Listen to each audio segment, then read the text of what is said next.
Sebelum saya masuk pertanyaan juga ada hadis Nabi yang mulia yang kita jadikan pegangan. Hadis riwayat Imam Bukhari.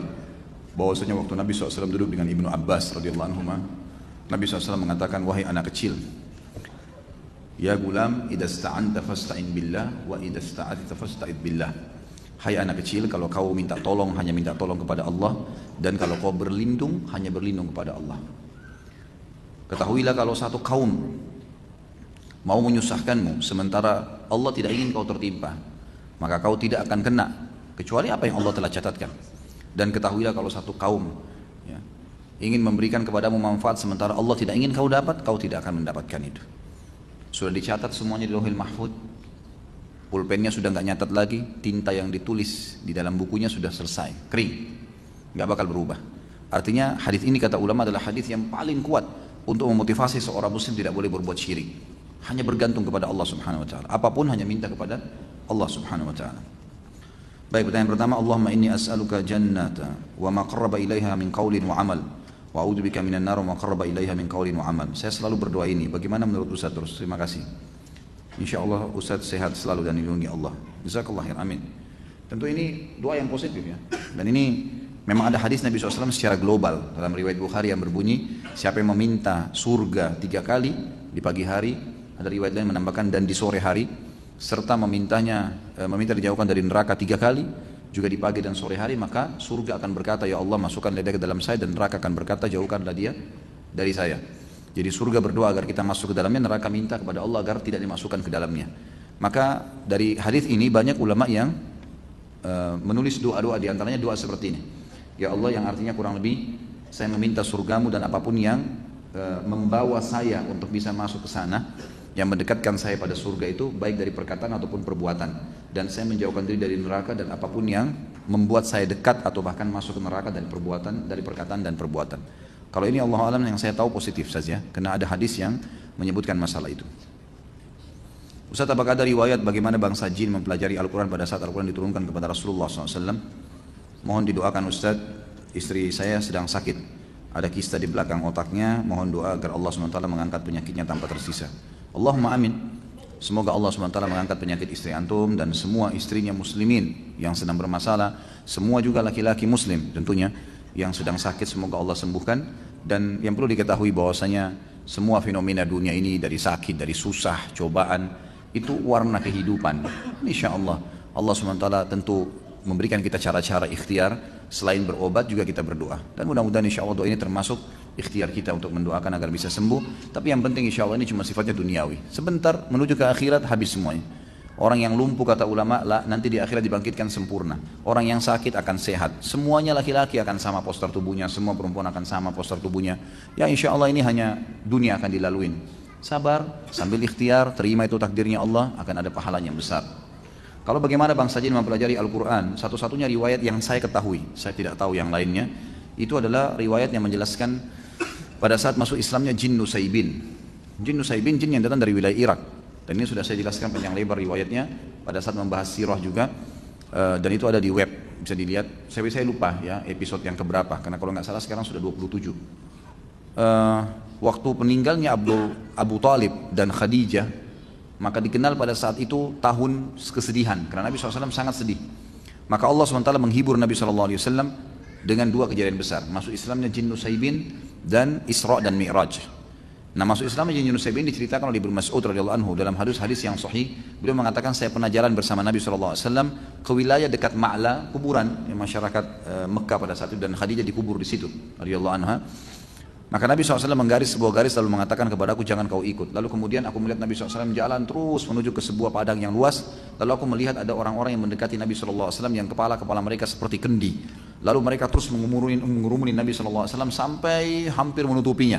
Maka saya pun berdiri ingin membantu Nabi SAW. Maka Nabi memberikan isyarat dari jauh agar saya duduk, gitu kan. Maka saya mendengarkan Nabi SAW membacakan ayat-ayat Al-Quran kepada mereka. Lalu Allah menceritakan tentang golongan jin ini dalam ayat Al-Quran, bahwasanya mereka datang, mereka mendengarkan. Ada sebagian ulama mengatakan jin-jin ini dalam menangkap dimensi waktu mereka lebih cepat, dan dalam menangkap sesuatu juga mereka lebih cepat, gitu kan. Jadi bisa saja terjadi hal-hal yang lebih cepat dari apa yang dibayangkan oleh manusia, seperti kasus masalah menangkap, menghafal, ya, menerima. Karena mereka itu Disebutkan dalam ayat Al-Quran, kalau mereka setelah mendengarkan Al-Quran, mereka langsung menuju ke kaumnya dan berdakwah. Langsung mereka lakukan itu. Berarti mereka langsung memahami itu. Mereka langsung memahaminya. Ini riwayat yang disebutkan. Tentang bagaimana mereka mempelajarinya, apakah seperti kita dari huruf hijaiyah dulu dan seterusnya, ini saya tidak pernah tahu. Tapi pengalaman saya pernah meruqyah, ada jin yang mengaku kafir, kemudian saya mengajarkan kepadanya, pada saat saya ajak syahadat dan dia syahadat, kemudian saya ajarkan kepadanya ayat Al-Quran, dalam hitungan 1 kali saya ulangin, terus dia sudah bisa ulangin. Ya, gitu. Dari pemahaman saya pada saat itu sebenarnya, dia langsung bisa menangkapnya. Saya sering menyampaikan ke anak-anak saya bahwa kita dapat melihat Allah Subhanahu Wa Taala setelah kita meninggal nanti. Selain itu bukan Tuhan, nak. Bohong jika ada Tuhan yang bisa dilihat di dunia ini. Apa pertanyaannya ini? Mungkin apakah ini boleh atau tidak kali ya? Ya setahu saya boleh, itu benar. Memang betul, tidak ada Tuhan selain Allah. Dan kalau ada yang mengaku selain Allah mengatakan Tuhan, maka itu tidak benar. Termasuk tidak akan pernah dilihat di dunia. Memang itu sudah betul. Dan sudah pernah saya jelaskan hadis Nabi SAW riwayat Bukhari, waktu Aisyah bertanya kepada Nabi SAW, ya Rasulullah, waktu anda mi'raj ke langit, apakah anda bertemu dengan Tuhan anda? Melihat Tuhan anda, bukan bertemu ya, melihat Tuhan anda. Kata Nabi SAW, Allah itu cahaya, di atas cahaya bagaimana saya melihatnya? Maka ulama pun sepakat mengatakan semua nabi-nabi juga belum ada yang lihat Allah. Dan ada hadis Bukhari yang lain berbunyi, kalian akan melihat Tuhan kalian pertama kali di mahsyar dalam bentuk cahaya yang sangat terang seperti bulan purnama di malam Lailatul Qadar, gitu kan? Tapi masih dalam bentuk cahaya. Kita belum lihat. Lalu riwayat lain menguatkan kalian akan berbicara dengan Tuhan kalian tanpa ada penterjemah, gitu kan? Lalu ada hadis sahih yang menyebutkan juga bahwasanya nanti ya, kalau penghuni surga sudah masuk ke dalam surga semuanya, yang tinggal di neraka tinggal orang-orang yang kekal saja, orang kafir dan munafik, gitu kan? Ini mereka kekal di api neraka. Maka semua penghuni surga sudah masuk, termasuk yang bermaksiat, sudah dibersihkan dosanya di neraka baru masuk ke dalam surga. Allah SWT mengumpulkan mereka lalu berkata, apakah kalian sudah puas dengan nikmat yang saya berikan? Mereka serentak mengatakan, ya Allah, nikmat apa lagi setelah engkau menyelamatkan kami dari api neraka dan kami masuk ke dalam surga. Lalu Allah SWT mengangkat hijabnya, lalu mereka pertama kali, kata Nabi SAW, melihat wajahnya Allah. Dan serentak mereka berkata, ya Allah, tidak ada nikmat yang mengalahkan melihat wajahmu yang mulia ini. Berarti memang di sini kita lihat Allah Subhanahu Wa Taala dalam riwayat-riwayat ini disebutkan akan kelihatan nanti di akhirat dan hanya akan dilihat oleh ahli surga. Sampai kalau kita baca buku-buku tentang surga, kayak pernah buku-buku yang saya sebutkan ada Tamasya ke surga, ada Rasulullah SAW cerita tentang surga, beberapa buku tentang surga yang disebutkan yang sudah diterjemahkan ke bahasa Indonesia, itu semuanya sepakat menyebutkan nikmat terbesar di surga adalah melihat wajahnya Allah yang mulia. Maka sudah tepat kalau kita katakan Tuhan tidak ada kecuali Allah, dan Tuhan itu hanya akan kelihatan di akhirat, dan hanya kalau ada yang tidak di dunia berarti itu bohong, itu bukan Tuhan. Itu betul, karena memang ada dalil sahih yang menjelaskan masalah itu. Bagaimana kalau ada seorang ustadz atau kiai yang bisa melihat hal-hal gaib dan masa depan, apakah ini juga termasuk syirik? Ini maaf, bukan kiai ya. Ini dukun. Ini dukun, nggak ada itu. Bagaimana cara, gitu kan? Ini semua tidak mungkin terjadi. Ini semua khurafat yang masuk ke dalam sebagian orang dan memakai nama suci. Nama kiai itu suci. Kiai, guru, ustadz, itu semua nama-nama yang suci sebenarnya, nama orang-orang yang menyampaikan agama Allah. Bagaimana mereka bisa kontaminasikan dengan melihat jin lah, melihat inilah, menebak masa depan? Ini nggak ada semuanya, gitu kan? Nabi Muhammad SAW, guru dan kiai kita, disepakati oleh semua ya kaum muslimin. Nggak ada orang yang berani mengatakan kecuali dia bukan muslim, bahwasanya Muhammad bukan kiai saya, SAW. Kita pasti mengaku beliau kiai kita yang paling besar. Semua mazhab apapun ikut kembali kepada Nabi SAW. Nabi SAW kalau didatangin oleh beberapa sahabat yang bertanya dan beliau belum tahu hukumnya, belum ada wahyu, beliau diam, tidak ngomong. Nunggu sampai turun wahyu baru beliau mengatakan, siapa tadi yang bertanya? Si fulan angkat tangan. Telah datang kepada saya wahyu begini. Nabi SAW tidak tahu yang gaib, menunggu informasi datang. Bahkan kadang-kadang lewat 1-2 hari baru Nabi SAW menerima wahyunya, gitu kan? Waktu dituduh Aisyah berzina, nanti akan kita bahas itu dalam dosa besar tentang menuduh orang mukminah berzina, itu sempat wahyu terputus dari Nabi SAW kalau tidak salah sebulan, nggak ada wahyu turun. Nabi SAW tidak tahu benar nggak istrinya berzina nih, sampai beliau bingung sendiri menghadapi Aisyah pada saat itu.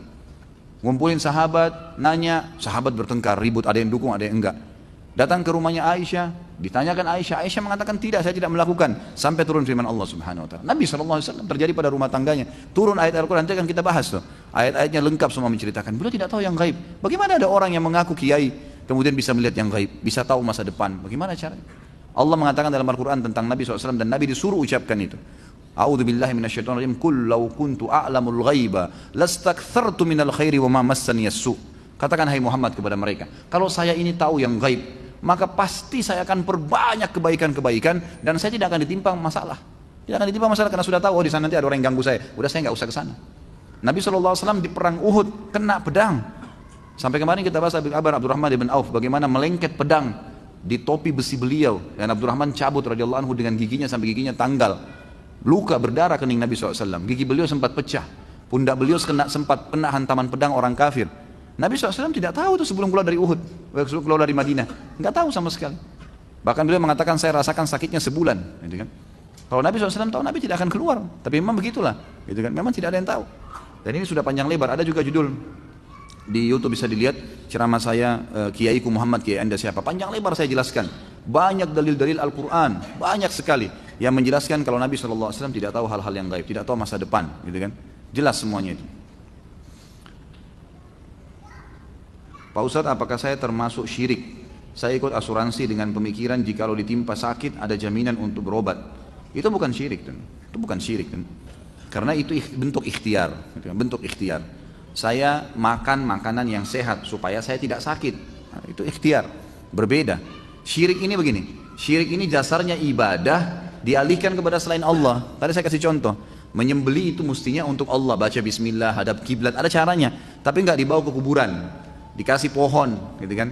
Seperti saya dengar fenomena di kota Makassar kemarin ada seorang pengusaha punya kapal besar, Masya Allah, pedagang kayu, papan-papan dari Kalimantan dibawa ke Jawa, dibawa ke Sulawesi.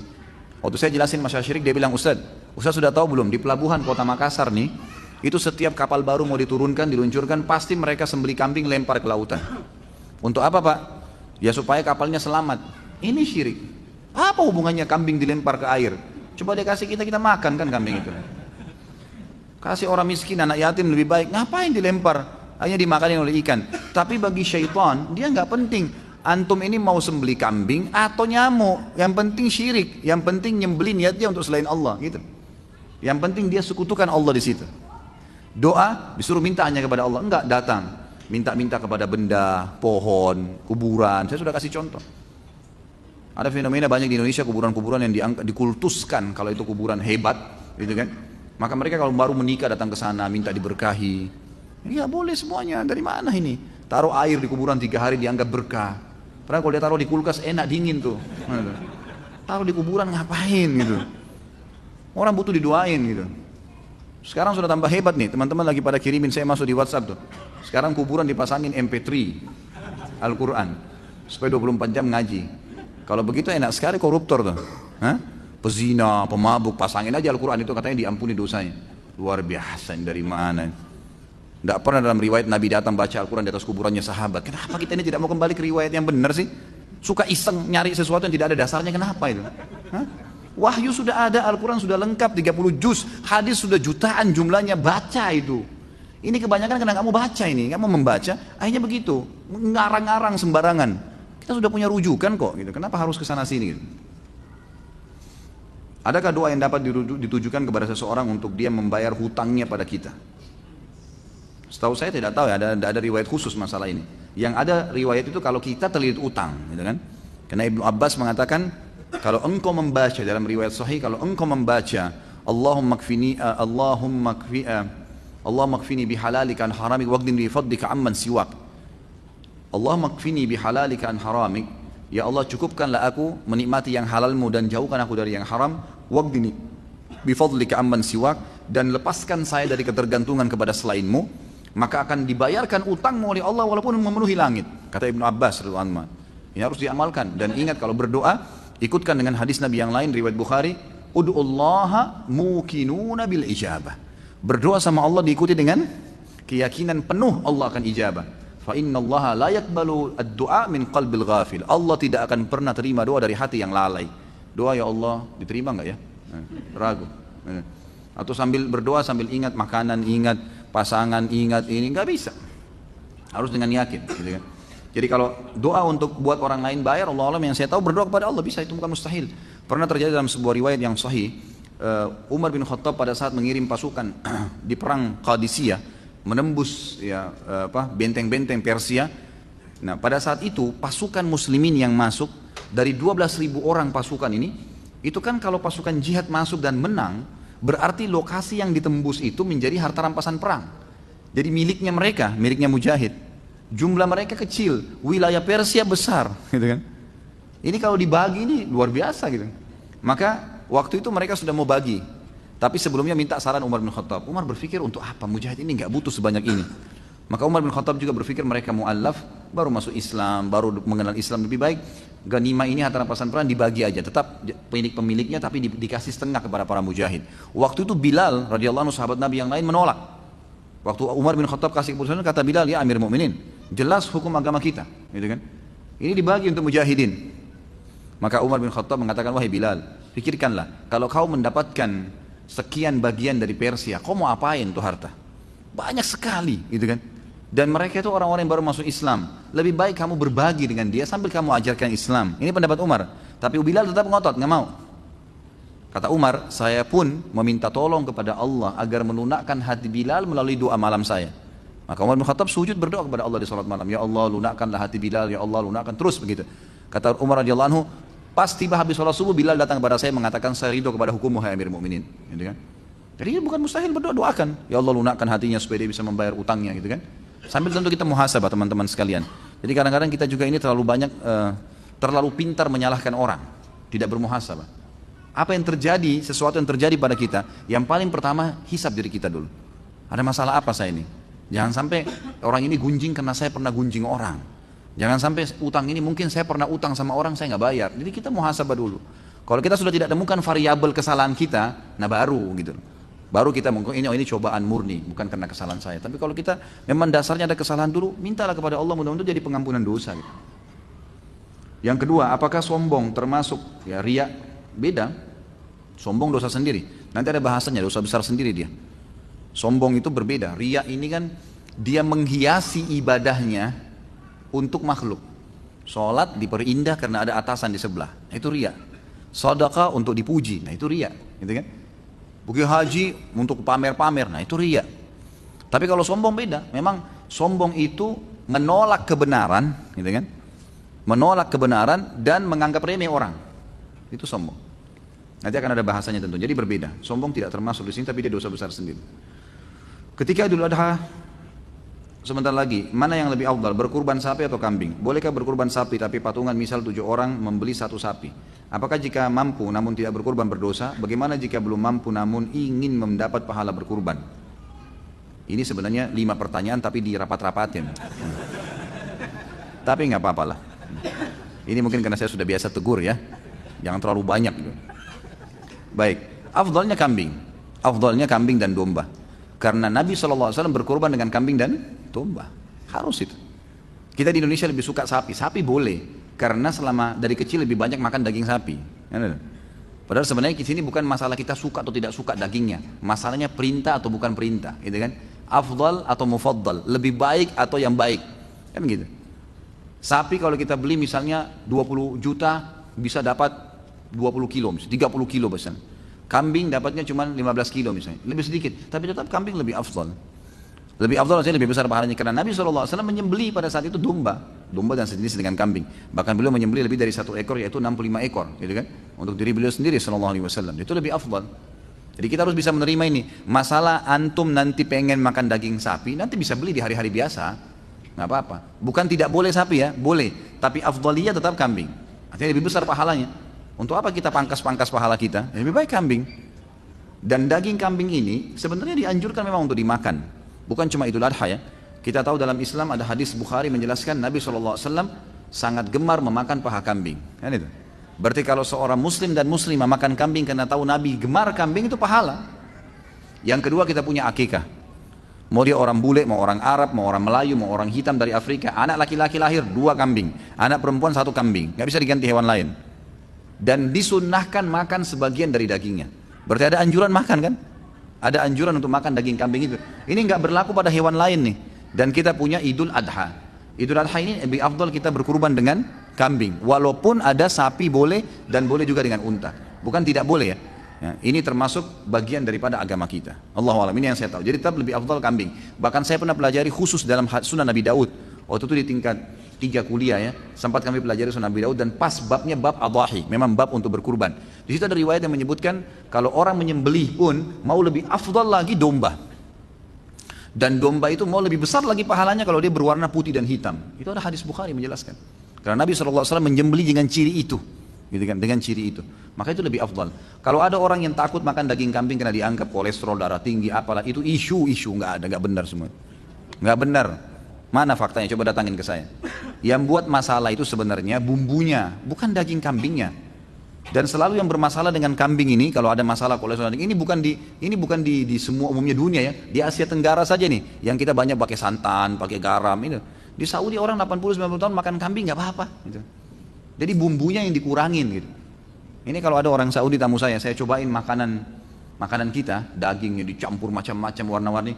Ya akhi, apa ini garamnya berapa kilo? Kaget dia, kok asin sekali. Kalau kita kan sudah biasa ya. Tapi kalau bagi dia aneh, ini apa ini makanan kok begini asinnya. Mereka kaget karena mereka sudah memang di sana agak tawar ya. Kalau kita karena sudah biasa lidah Indonesia, begitu kena sana ya tawar gitu. Tapi nanti biasanya dicampur lagi dengan jeruk yang diperasin dan seterusnya, itu biasa dipakai begitu. Jadi jangan kaget kalau lagi umroh mampir antara Mekah Madinah beli makanan nasi, biasanya agak tawar. Memang sudah begitu. Tawarnya itu karena lidah kita terbiasa gitu. Jadi sebenarnya tidak ada urusan, tidak ada masalah. Dan daging kambing itu termasuk daging yang paling sehat di dunia. Itu survei internasional, dan susunya paling sehat. Bahkan saya pernah dapat itu kandungan protein di dalamnya itu senyawa dengan protein manusia, sehingga kalau dimakan larinya ke otot, bukan larinya ke lemak gitu. Seperti itulah yang kita dapatkan. Jadi memang Islam ini nggak mungkin menyuruh sesuatu itu salah, nggak mungkin. Ini disuruh kita untuk menyembelih dan memakannya. Kalau berkurban sapi, tapi patungan misal 7 orang membeli sapi, boleh maksimal 7 orang. Tapi kalau mampu 1 orang 1 sapi ya beli sendiri, lebih baik. Jangan dipaksain. Ada orang subhanallah, ini cuma 3 orang yang bayar sapi, tapi masih 3 orang nih, siapa lagi mau ikut 4? Nggak usah ikut 4, 3 orang juga sudah cukup. Kan makin sedikit orang yang ikut ya makin besar pahalanya.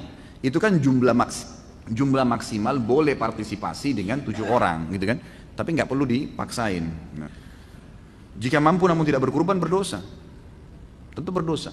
Karena ini wajib. Fasholli li rabbika wanhar. Salatlah Idul Adha itu dan sembelihlah. Di sini pakai fi'il amr ya. Fi'il amr itu berarti perintah. Kata ulama bagi yang mampu, ini jumhur, saya bicara mayoritas ulama. Jumhur ulama mengatakan yang mampu tidak kurban dosa. Nggak boleh. Nah, dia mampu. Termasuk orang yang mampu adalah dia sudah punya duit pada saat itu bisa berkurban, gitu kan? Tapi dia tidak mau. Walaupun uangnya pas-pasan. Karena ini ibadah kepada Allah Subhanahu wa taala. Bagaimana jika belum mampu namun ingin mendapatkan pahala kurban? Niatkan pertama, yang kedua partisipasilah, ikut di situ. Mungkin di rumah kita ada masjid yang lagi ikut kurban. Coba ikut belajar menyembelih. Menyembelih itu ada pahalanya sendiri loh. Ini laki-laki semua ini saya sarankan jangan tidak bisa menyembelih. Menyembelih, coba belajar. Datang ke masjid, coba ikut belajar, tanya orangnya gimana caranya. Sebentar, saya tahun lalu habis khutbah Idul Adha di Kalibata City, ada mungkin 23 ekor sapi sama, kalau tidak salah ya saya salah ingat itu 40 ekor kambing. Itu habis sholat id, lalu saya langsung datang, saya praktikin, saya sembelihkan sapinya, saya sembelihkan kambingnya depan mereka. Saya panggil jemaah laki-lakinya semua, ayo pak coba langsung. Ada yang takut Ustaz? Enggak usah takut, laki-laki kok takut? Enggak, jangan geli, kenapa harus geli? Kok lihat darah geli, ini unik juga nih.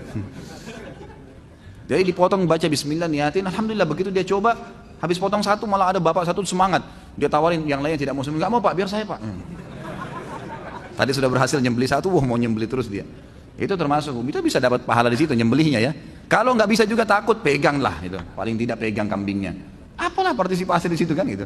Insya Allah bisa, tapi yang pertama tentunya niat ya, tentunya niat. Pada malam Jumat kita disunnahkan membaca surah Al-Kahfi dan di tahiyat akhir kita disuruh selalu berdoa dijauhkan dari fitnah Dajjal. Apakah kita bisa terkena fitnah Dajjal? Bukankah Dajjal keluarnya nanti mendekati hari kiamat? Mohon penjelasannya. Pertama, tentu saja amal-amal yang kita baca minta dijauhkan dari fitnah Dajjal, ini Dajjal ya. Ada lebih jauh lagi. Sebelumnya minta dijauhkan dari fitnah kubur, fitnah neraka jahanam. Pertanyaannya, apakah ya kita kalau baca minta dijauhkan neraka jahanam, berarti kita akan masuk neraka jahanam sekarang? Bukan itu kan? Jadi kita baca untuk kebutuhan kita nanti. Pertama, orang yang tidak dapat Dajjal maka dia akan mendapatkan pahalanya. Tapi kalau orang yang, ini kan hukum syar'i ya, ini akan berlaku sampai Dajjal keluar nanti. Itu kan akan dibaca ini.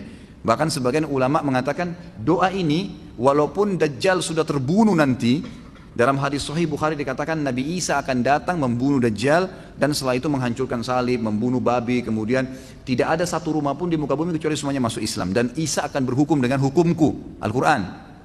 Maka Nabi Isa AS sholat seperti sholatnya muslimin, puasa seperti puasanya muslimin, haji seperti hajinya muslimin. Pada saat itu bacaan doa ini kata ulama masih dibaca.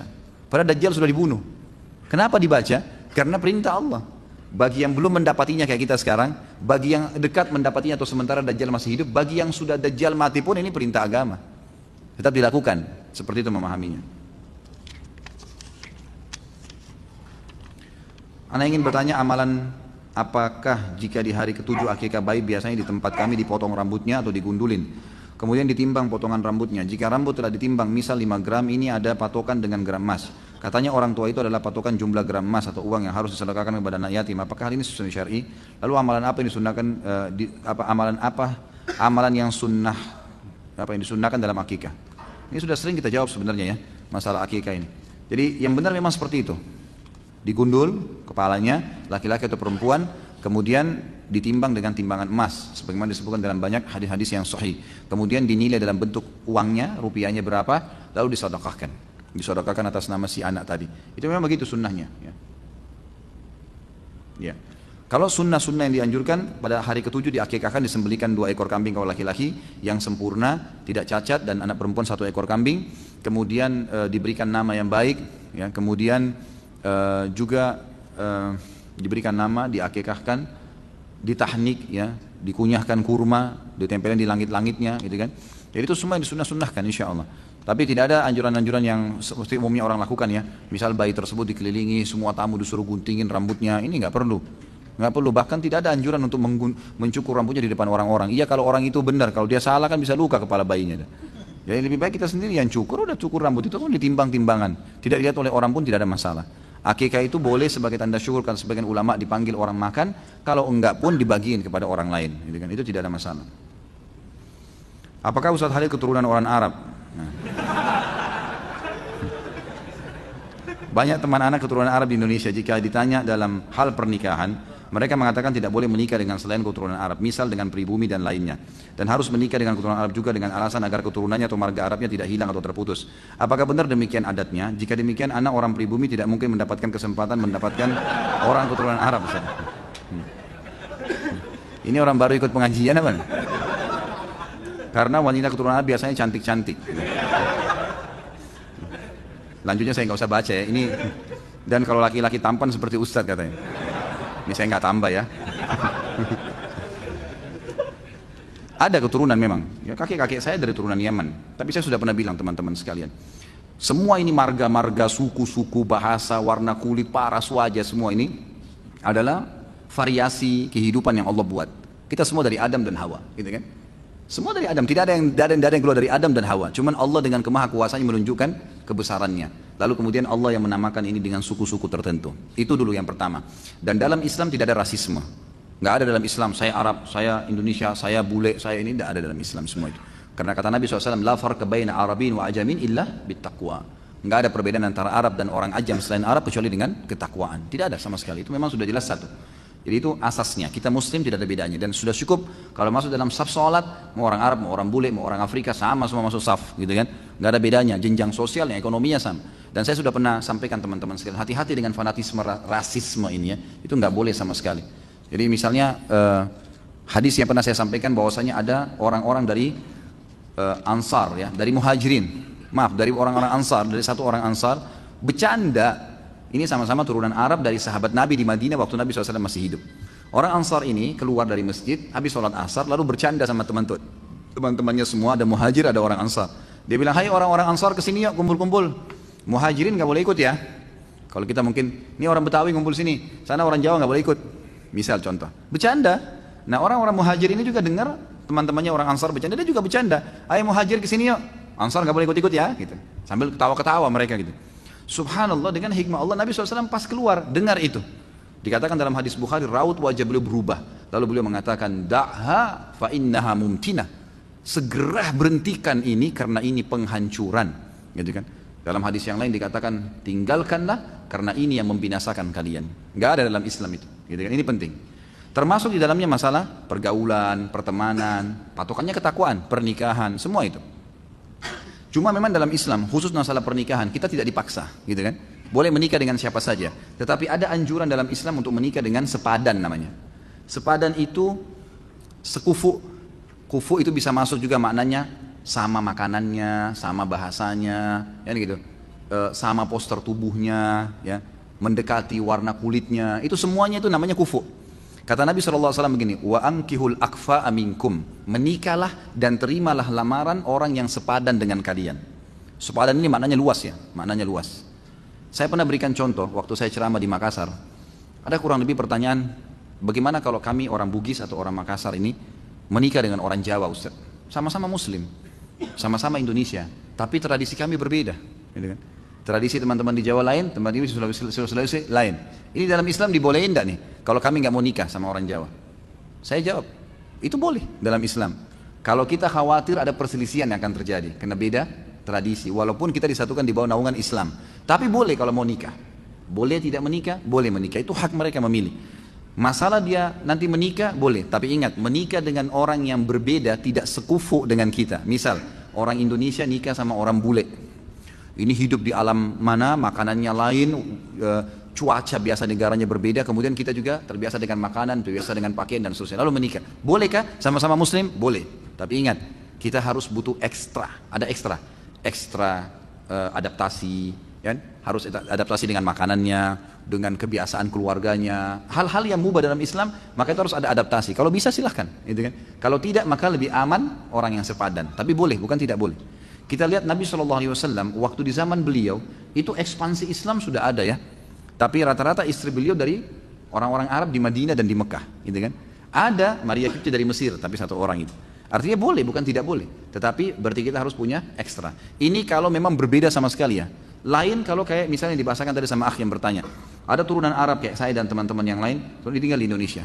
Sudah sebahasa, sudah sama-sama sama cuacanya, sama keadaannya, maka tidak ada masalah. Dan orang-orang yang fanatisme seperti ini sebenarnya tidak benar, gitu kan? Mengatakan kami turunan Arab tidak boleh nikah kecuali dengan orang Arab, itu pemahaman agama nggak benar. Bilal radhiyallahu anhu dinikahkan oleh Nabi SAW dengan Zainab, gitu kan? Salah satu wanita yang terkenal dari orang Mekah, tuan istrinya Bilal itu. Dulu bisa membeli Bilal di zaman jahiliyah. Zaid bin Haritha dinikahkan juga dengan Zainab, yang lain juga ada wanita namanya Zainab. Dua-dua wanita terkenal. Orang-orang dari muhajirin yang terkenal di Mekah. Jadi kayak istri wanita pejabat, tapi dinikahkan oleh Nabi SAW. Karena dianggap mereka akhirnya sudah kufu masuk ke Islam, sudah sama-sama tinggal di Madinah, sudah saling mengerti, nggak ada masalah. Jadi fanatisme sepertinya tidak benar, gitu kan? Tapi jangan juga kita menggunakan bahasa-bahasa yang tidak santun. Misal begini, mentang-mentang saya bukan orang Arab, kamu nggak mau. Itu nggak boleh ya. Mentang-mentang saya bukan orang Jawa, kamu nggak mau. Jadi kita seperti menjatuhkan dia, seakan-akan harus kamu terima. Belum tentu kan gitu. Karena bisa saja kita juga nanti tidak sekufu. Nanti gini, ada orang, saya kasih contoh yang lain. Ada orang sekolahnya terlalu tinggi, si laki-laki atau si perempuan, menikah dengan orang yang tidak berpendidikan misalnya. Dan ini nanti mungkin bisa masuk, tapi harus ekstra adaptasi. Karena retorika bahasa berbeda, ini berbeda memang nggak bisa gitu kan. Maka akan sulit. Ada, bisa, tapi adaptasi ekstra. Beda dengan orang kalau sudah satu bahasa, dari satu kampung, sama makanannya. Kita sebutin makanan apa, dia sudah paham. Ya, udah langsung tahu, kan berbeda. Ini sudah lebih paham. Ini kan lebih enak masuknya, tapi tetap boleh, bukan tidak boleh. Dan saya bilang, teman-teman saudara turunan Arab atau turunan yang lain, seperti ini fanatisme nggak boleh dalam Islam, tidak boleh. Tapi kalau ada orang yang melamar, dia lihat takut anaknya nggak sekufu, dia punya hak untuk itu. Misal orang ini memang terlalu jauh, tidak mengerti sama sekali keadaan keluarga itu, boleh. Dari manapun dia punya hak untuk itu. Ini mesti difahamin. Allahu a'lam. Wah, ini panjang nih. Saya cari yang pendek-pendek dulu.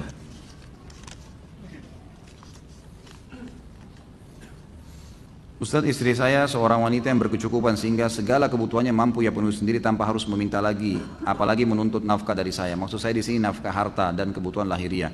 Bahkan jika saya tidak bekerja sekalipun tidak menjadi masalah baginya dan dia pun menyanggupi kebutuhan saya dan anak saya. Nah, apakah saya berdosa jika saya tidak bekerja dan menafkahinya? Atau apakah saya berdosa jika saya hanya mengandalkan apa yang dimiliki oleh istri saya? Terima kasih. Berdosa, nggak boleh. Anda laki-laki harus punya harga diri. Kewajiban memberikan nafkah kepada istri wajib walaupun istri kita miliarder, nggak bisa. Satu keadaan gugur itu kalau istrinya bilang sudah saya nggak perlu dinafkahi, itu baru gugur. Tapi itu pun tetap harus laki-laki jaga harga dirinya. Ya, subhanallah, fitrah itu, fitrah. Tetap kita berikan kebutuhan istri walaupun dia mampu. Kebutuhan dasar yang tidak bisa jalan roda kehidupan tanpanya, beli beras, beli gula, bayar listrik. Kalau istri kita misal dia mau beli mobil dengan duitnya dia, itu boleh saja. Itu sudah bukan masuk dalam nafkah itu. Karena nafkah itu sesuatu yang tidak bisa kalau tidak jalan kehidupan tanpanya, nggak bisa hidup. Air, gula, beras dan seterusnya ini harus ada. Itu nafkah. Tetap kita penuhin itu. Selebihnya kalau istri yang mau mengubah rumah, mau gubah garasi rumah, mau cat ini pakai duitnya dia, ya terserah dia, silahkan, gitu kan. Tapi tetap sebagai laki-laki harusnya punya harga diri, dan saya sarankan jangan terhanyut dengan itu, ya, karena itu ada pahala sendiri. Bahkan kata Nabi SAW mengatakan bagi laki-laki, dinar yang engkau infakkan di jalan Allah, jihad, dinar yang engkau berikan kepada pembebasan budak, dinar yang engkau berikan kepada fakir miskin, dan dinar yang engkau berikan untuk istri dan anakmu jauh lebih besar pahalanya. Jadi memberikan nafkah kepada istri anak lebih besar daripada pahala jihad tuh, daripada bebasin budak. Mestinya kita kejar fadilah itu, gitu kan? Jadi walaupun pas-pasan kita harusnya, ya, memberikan nafkah itu. Ada beberapa pertanyaan yang ingin saya tanyakan. Apa hukumnya membuka tali pocong mayat sebelum dikubur? Ini kita masalah syirik, sebentar rumah tangga, sebentar ini, kemana-mana pertanyaannya nih. Dan membuka wajah mayat sehingga menempel ke tanah, ya. Sebenarnya masalah ikat tali dibuka atau tidak itu tidak ada masalah, masalah talinya. Dan ini saya sarankan tidak usah dibilang pocong, karena ini pocong sudah negatif, gitu. Jadi memang tali kain kafannya, gitu kan. Nah, tali kain kafan itu tidak ada masalah, dibuka atau enggak itu tidak ada masalah. Setahu saya, Allah alam, itu kan diikat juga supaya tidak terbuka aja kainnya kan gitu. Tapi memang ada anjuran untuk bagian wajah itu dibuka pada saat ditaruh di kuburan, itu yang saya tahu. Tapi tali itu saya tidak pernah tahu dibuka atau enggak gitu. Apa hukum hipnotis yang dilakukan tanpa bantuan jin seperti di acara-acara televisi? Itu pakai jin. Itu pakai jin. Dari mana hipnotis tidak pakai jin? Pakai jin. Itulah yang jin yang membuat dia bisa masuk ke badannya lalu disuruh menari, disuruh nyanyi, disuruh ketawa, itulah jin permainan. Alasan saja bilang itu ya menguasai alam tidur, alam bawah sadar, itu semua cuma cerita. Memang jin di alam bawah sadar, gitu kan? Makanya kalau diruqyah dia kesakitan, dan itu subhanallah, ya itulah cara syaitan, cara sihir begitulah, itulah sihir. Yang antum saksikan sekarang itulah sihir yang sebenarnya, cuma lagi ditontonin dengan teknologi, dengan ini, dianggap itu adalah bukan sihir, ini hanya sekedar begini, bohong semua, itulah sihir. Dan jangan ditonton, karena kata Nabi SAW sudah jelas, siapa yang bertanya pada penyihir, ya, dukun, peramal, kata ulama bertanya di sini masuk di dalamnya adalah melihat, memberi dukungan, itu nggak boleh semua. Maka tidak diterima sholatnya 40 hari. Siapa yang datang bertanya, percaya, tidak, maka dia telah kufur kepada apa yang diturunkan kepada Muhammad SAW. Dari mulai malam ini dia dikubusir semua, Tommy Refai lupain udah. Nggak boleh nonton, nggak boleh tuh dukun. Cuma di modern sekarang sudah ganteng-ganteng, kalau dulu kan dukunnya menakutkan itu. Sudahlah, lebih baik nonton Ustadz, ahsan. Ustadz juga tidak kalah ganteng ya. Apa yang harus kita lakukan apabila lupa Jumat, jumlah rakaat ketika sholat, dan bagaimana tata cara sujud sahwi? Tentu saja diambil yang lebih sedikit ya. Kalau misalnya sholat 4 rakaat lupa 4 atau 3 ya, diambil 3. Ini kemarin kalau ikut tabligh akbar terjawab nih. Riwayat Abdurrahman bin Auf itu kan. Bagaimana beliau waktu Umar bin Khattab dulu dengan Ibnu Abbas radhiyallahu anhu ajma'in bingung. Kata Umar kepada Ibnu Abbas, apakah kau tahu hadis Nabi SAW tentang orang kalau lupa rakaat salatnya? Kata Ibnu Abbas, tidak ya Amir Mukminin. Di zaman khilafahnya Umar. Lalu kata Ibnu Abbas, apakah anda punya informasi? Kata Umar, tidak ada. Lalu kata Ibnu Abbas, tiba-tiba Abdurrahman masuk kepada kami dan berkata, waktu kami tanya, beliau mengatakan, saya punya kabarnya. Kata Nabi SAW, kalau seseorang kalian sedang sholat, kemudian dia lupa 2 atau 1 kali dia sholat, dia pilih 1. Kalau dia ragu 3 atau 2, dia pilih 2. Kalau dia ragu 4 atau 3, dia pilih 3, gitu kan? Kemudian dia sebelum salam sujud sahwi 2 kali atau 2 kali sujud. Dan kita sebutkan, sujud sahwi boleh membaca bacaan-bacaan sujud, dan diantara duduknya tidak usah ya, baca apa-apa. Jadi begitu selesai tahiyat, sudah selesai sebelum salam sujud, baca 2 sujud, kemudian duduk, nggak usah baca apa-apa, sujud, baca lagi bacaan sujud, kemudian duduk, baru salam. Nah, itu. Ini kalau kita mengingat kelalaian kita sebelum salam. Kalau misal antum sholat, udah salam nih, udah bubar berdiri ke masjid, atau lagi duduk, kemudian buka HP, ternyata kayaknya tadi kurang 1 rakaat deh. Tapi kita sudah selesai sholat nih, maka langsung berdiri, tambah rakaat yang kita lupain tuh, langsung saja Allahu Akbar, misalnya 1 rakaat kelupa, sholat 1 rakaat sampai salam, gitu kan? Kemudian setelah salam baru sujud sahwi. Sujud sahwinya setelah salam, karena ingatnya setelah salam sholat awal. Ini hadis Bukhari dalilnya, bahwasanya Nabi SAW pernah habis sholat, rakaat kedua sholat asar, beliau salam. Begitu tahiyat pertama langsung salam. Lalu beberapa sahabat bingung, kok asar 2 rakaat, tapi di depan saf pertama ini ada Abu Bakar, ada Umar, ada sahabat-sahabat yang senior, dan mereka tidak bicara. Nabi SAW seperti umumnya habis zikir, beliau langsung berdiri menuju ke pintu masjid, lalu menunggu di pintu masjid adakah sahabat yang mengeluh, yang mau minta sesuatu pada beliau gitu kan. Sampai ada satu sahabat Badui datang kepada Nabi mengatakan, ya Rasulullah, apakah sekarang sholat asar sudah berubah menjadi 2 rakaat, atau anda lupa, turun wahyu nggak menyampaikan itu? Kata Nabi, saya tidak lupa, kan gitu. Dan tidak ada wahyu turun, artinya Nabi yakin ini 4 rakaat beliau kerjakan. Ini hadis sahih riwayat Bukhari. Lalu Nabi SAW dalam riwayat lain dikatakan memegang tangannya orang ini lalu berkata masuk ke masjid, kebetulan sahabat belum bubar. Apa benar yang orang ini bilang? Benar nggak saya tadi cuma 2 rakaat? Kata sahabat, benar ya Rasulullah. Langsung dalam riwayat ini Nabi SAW hadap kiblat, bertakbir, semua sahabat ikut, menyempurnakan 2 rakaat sampai salam, setelah salam baru sujud sahwi. Berarti memang kalau ingat setelah itu sujud sahwinya setelah salam. Apakah meminta doa atau didoakan ke ustadz atau kiai, kemudian kita diberi air putih atau serbuk kopi, kemudian disuruh untuk meminumnya termasuk syirik? Sebenarnya tergantung ya, karena meniup sesuatu ke air untuk diminum itu, kalau fungsinya untuk ruqyah itu boleh. Tapi kalau umumnya doa, itu tidak pernah ada anjuran. Jadi doain apa saja terus ditiup air itu nggak pernah ada anjuran. Tapi kalau untuk meruqyah, memang untuk mengobati ini memang pernah, gitu kan? Ada beberapa riwayat yang tersebutkan khusus untuk mengobati orang yang keracunan dan kena sihir atau kesurupan. Itu memang ada anjuran, difokuskan ke situ. Apakah ketika kita sholat kemudian terlintas di memori pikiran kita, misal kita habis nonton film Mahabharata dan film yang ada dewa-dewa, Athena dan lain-lain. Kemudian pas sholat terlintas dewa-dewa dan gambaran di film, apakah itu termasuk syirik? Pertama, jangan nonton. Tadi saya bicara tuh saya bilang anak kecil aja tidak boleh nonton, apalagi orang sudah besar. Ngapain mau ditipu dengan cerita kosong? Itu bohong, dusta. Dusta semua itu, jangan dinonton. Akhirnya kan lihat efeknya apa yang syaitan lakukan, dimunculkan dewa-dewa itu. Jadi nggak ingat Allah SWT. Itu bukan syirik, tapi dosa. Kalau syirik, kalau anda bilang, oh ini Tuhan saya, pas muncul gambarnya dia, anda bilang ini Tuhan saya, nah itu baru syirik, itu nggak boleh. Gitu kan? Apakah sholatnya harus diulang? Padahal kita nggak ada niat untuk berpikir ke sana. Namun pikiran akal kita menyimpan memori tersebut. Ya tentu saja tidak diulang, kecuali kalau memang kita sudah sampai hal-hal yang membatalkan sholat. Seperti misal syirik gitu ya. Menganggapnya, oh ini berarti ini Tuhan saya nih, kita iakan terbawa dalam pikiran, itu baru. Karena tidak boleh mengulangi sholat tanpa ada udzur syar'i. Udzur syar'i itu batal, wudhunya, belum masuk waktu baru ketahuan, salah menghadap kiblat, nah itu mungkin. Adakah tuntunannya mengadakan pengajian sebelum acara akad nikah dan resepsi? Setahu saya ada. Nabi SAW kadang-kadang kalau ada sahabat yang mau menikah, beliau menyampaikan beberapa wasiatnya. Jadi boleh saja itu. Bagaimana dengan dosa memfitnah orang lain berbuat syirik besar? Apakah otomatis membuat si pemfitnah ini keluar dari Islam? Tentu saja tidak. Ya, tidak. Dia berdosa kena fitnah. Nanti kita bahas dosa fitnah itu. Dia berdosa. Dan dia harus minta maafin dosa kepada manusia. Kalau orang itu tidak berbuat, dia harus minta maaf dan dia harus luruskan tuh isu yang sudah tersebar. Kalau enggak, maka dia tetap berdosa. Ini dosa besar, nggak boleh. Dia tidak dikatakan keluar dari Islam. Mohon tips mengajarkan anak saya yang berusia 3 tahun tentang tauhid. Selalu tanamkan kalau ini yang ciptakan Allah. Selalu kalau ada apa-apa dia sakit, insya Allah sembuh. Selalu Allah kita sebutkan. Itu tips yang paling luar biasa. Jadi dibiasakan, gitu kan. Saya biasa kalau anak-anak saya bahasakan, nah ingat ya. Anak-anak saya perempuan saya katakan ingat, ya kalau yang perempuan saya bilang begitu, ingat Allah perintahkan kalian pakai jilbab. Ya, Allah itu Tuhan kita yang menciptakan langit dan bumi, bukan karena abadi, tapi harus pakai jilbab karena Allah yang perintahkan. Saya gitu kan, harus. Kalau tidak nanti Allah hukum. Ternyata anak-anak ini beda dengan orang dewasa ya. Jadi dia nggak tanya bagaimana Allah hukum, apalah kayak biasa orang sudah dewasa kritis. Ini enggak. Oh begitu ya, ya sudah. Kadang-kadang subhanallah saya lagi duduk, ya, mereka lagi main satu tempat. Jadi kalau kakaknya ini melihat adiknya, tadi pagi pegang pensilnya dia, kemudian pensilnya kececer gitu. Lalu kakaknya bilang, mana pensil saya? Adiknya bilang, saya nggak tahu gitu.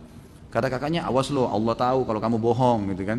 Jadi dia membahasakan ke adiknya, sudah dilibatkan Allah. Kata adiknya, memang saya nggak tahu kok, Allah juga tahu saya nggak bohong gitu kan. Tapi mereka sudah menggunakan bahasa itu ya, tertanam. Jadi itu penanaman tauhid memang dari dini itu sangat baik. Pak Ustaz, apabila kita pernah melakukan syirik besar dan dengan konsekuensi batal keislaman kita, bagaimana cara bertobatnya? Apa kita harus mengikrar seperti orang yang memeluk agama Islam? Ya ucapin syahadat, asyhadu an la ilaha illallah, asyhadu anna muhammadar rasulullah, walaupun sendiri, nggak usah di depan orang. Bertobat kepada Allah dengan mengulangi syahadat kembali. Karena itu nggak boleh syirik besar. Nggak boleh, itu dosa besar yang akan mengeluarkan. Tadi kita sudah jelaskan hadisnya. Surah An-Nisa, surah Al-Maidah tadi menjelaskan Allah tidak akan ampuni orang yang syirik. Kalau meninggal berbuat itu berbahaya sekali. Tidak sempat taubat, maka harus taubat. Taubatnya ngulangin kembali. Karena ulama tadi saya bilang sepakat mengatakan syirik besar mengeluarkan dari agama Islam. Mau tanya tadi Ustaz berkata kesyirikan terjadi pada zaman sesudah Nabi Nuh alaihissalam. Apa zaman sebelumnya belum ada cara beribadah, belum ada apa ini? Belum ada cara beribadah, belum ada. Lalu bagaimana cara beribadahnya? Sebenarnya di zaman Nabi Nuh alaihissalam ada kemusyrikan. Saya bukan mengatakan awal, kalau saya katakan awal mungkin keliru ya. Tapi Nabi Nuh alaihissalam mendakwahi kaumnya juga itu penyembah berhala dulunya. Setelah Nabi Nuh datang, Nabi Nuh meluruskan, gitu kan. kesalahan-kesalahan, maka orang yang beriman ikut di kapal, orang yang berbuat sembah berhala ditenggelamkan sama Allah. Nah dari generasi yang baru selamat lagi ini ternyata kembali lagi setelah beberapa generasi sembah berhala lagi, seperti itu. Kalau masalah ibadah mereka ikuti ibadah Nabi mereka masing-masing, tetap seperti biasa bertauhid kepada Allah, tinggal aplikasi ibadah kayak sholatnya, kayak puasanya, itu nanti yang memiliki hukum-hukum tertentu, hukum-hukum tertentu. Bagaimana hukum membeli barang dengan cara hutang dicicil, akan tapi barang yang dibeli juga terhutang dan ditunda pemberian barangnya. Misalkan membeli motor dengan cara cicilan tanpa bunga dan denda, akan tapi motor akan diserahkan kepada pembeli setelah cicilan kesekian kali. Bagaimana dengan transaksi yang seperti ini, sah atau tidak? Tentu saja kalau seandainya transaksi disepakati, begini, pertama pertanyaan dulu, bolehkah orang transaksi dengan nyicil? Jawabannya boleh. Itu dulu. Boleh cash, boleh nyicil. Bolehkah harganya berbeda? Ini yang khilaf di antara ulama. Pendapat yang saya ketahui, yang saya pribadi adalah lebih baik tidak ada perbedaan antara cash sama kredit. Itu lebih afdal, lebih aman. Tinggal pembelinya sudah tahu, ini saya mau jual motor. Kalau orang kredit sama orang bayar cash, saya tentukan keuntungannya misal 15% atau 20%. 10 juta misalnya jadi 15 juta pokoknya, itu kan 50% keuntungannya. Sudah, ini saya tentukan orang mau kredit, mau cash sama aja. Itu lebih aman secara syar'i. Tapi ada pendapat ulama yang mengatakan boleh kredit dan boleh cash dan boleh beda harga, asal akadnya terpisah. Jadi akad kredit sendiri walaupun produknya, jenis produknya sama, dan akad cash sendiri. Jadi tidak boleh sama akadnya, dipisahin. Makanya dibolehkan dan boleh harganya berbeda. Itu dulu hukum. Hukum yang lain berhubungan dengan pertanyaan tadi adalah bagaimana kalau seandainya sudah sepakat di akad kredit, akad cash sudah tidak ada masalah. Orang kalau bayar harus cash and carry, beli bayar langsung dibawa. Kalau kredit, bolehkah pada saat kita sudah sepakat kredit, sudah dibayar cicilan pertama, kita nggak dikasih dulu motornya misalnya? Ini nggak boleh dalam Islam. Sudah sepakat harus dikasih. Bayar 10 kali, ya sudah bayar dari awal, orang kasih sudah dibayar. Itu haknya dia gitu kan. Kalau nggak mau ya jangan buka kredit, itu konsekuensinya. Memang begitu, jadi kita harus memang tahu. Lalu bagaimana kalau kreditnya macet? Boleh disita, boleh. Tapi caranya secara syariah adalah motor disita misalnya. Orang ini harus bayar 10 kali, dia baru bayar 5 kali nggak bisa lagi jalan. Berarti dia sudah punya duit di motor itu setengah harga, gitu kan? Pada saat kita sita, maka penyitaan ini adalah bisa dijual motor itu kemudian dikembalikan haknya dia. Orang itu yang sudah bayar. Kalaupun mau dipotong, kata ulama adalah dipotong jasa pemakaian selama 6 bulan. Misal orang sewa motor umumnya 1 bulan, 1 hari misalnya 50 ribu motor. Dikalilah jumlah sekian lama yang dia pakai itu, misal 5 bulan gitu kan. Dipotonglah itu ongkos seperti sewanya dia, berikut dia dipotong dari situ kemudian dikembalikan uang yang sudah dibayar selama 6 bulan. Itu secara syar'inya harus begitu. Jadi nggak boleh disita, kemudian dianggap uang yang lalu sudah hangus semuanya. Ini nggak boleh. Ini hukum syar'i yang semestinya idealnya begitu berjalan. Bagaimana cara meyakinkan kedua orang tua yang masih berpegang pada tradisi yang berbau syirik besar, berdoa kepada kuburan, menyembelih untuk rumah, kebun dan lain-lain, agar mereka terhindar dan bertobat dari syirik besar? Tugas kita cuma menyampaikan. Tugas kita menyampaikan dakwah. Kita nggak punya tugas lebih daripada itu. Sambil kita doakan, kita datangkan buku, ya pokoknya dinasihatin, diingatkan. Tugas kita. Selebihnya kita nggak bisa buat apa-apa.